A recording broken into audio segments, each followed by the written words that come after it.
Bugün sözlerimiz kök kızıl lazda laz kıyam yasaş usulü. Biz bugün işlettiğimiz 1 kilo. Salam dostlar, yaxshimsizlar? Nurg'un do'stlar bizga xat qoldirib, oilada laz qiyam yasash usulini o'tib qo'yishingizni talab qilibdi. Shuningdek biz sizlarga oilada 4 xil laz qiyam yasash usulini olib keldik. Bugun so'zlaydiganimiz shuning ichidagi 3-chi xili kök qizil lazda laz qiyam yasash usuli.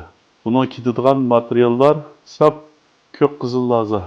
Biz buga ishlatganimiz bu shu 1 kilo.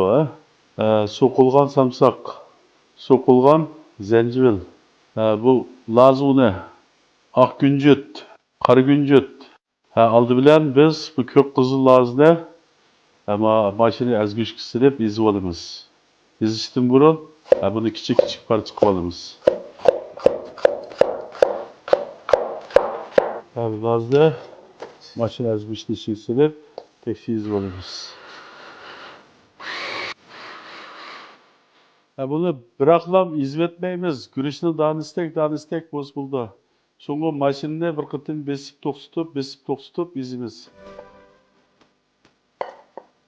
Köpçülük bizden tayarlığımız bitti.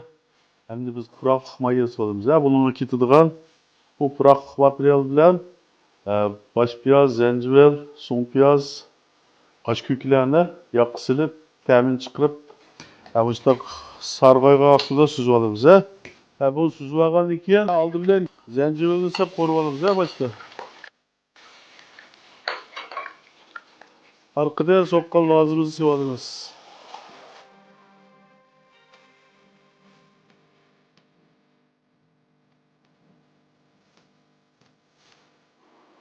Korup suyu çıkandan keyin samsakni silip koruymiz. Arkadan un lazını tökümüz.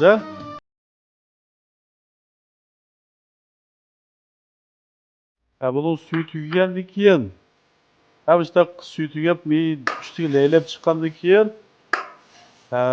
ak qora günjutni töküp alamiz. Endi tezqularni silishga boshlaymiz. Oldi bilan sınçudan yerim çimish. Fond ocağında 2 qo'shiq. Tuz 1 qo'shiq. Şeker 2 qo'shiq. Vijondan 1 qo'shiq. Bularni sep yana davomli qoraymiz. Qorib suyu butunlay tugagandan keyin ochiq suv beramiz. Suyu butunlay tugadi hamda bo'ldi. Bu laz qiyamimiz tayyor bo'ldi.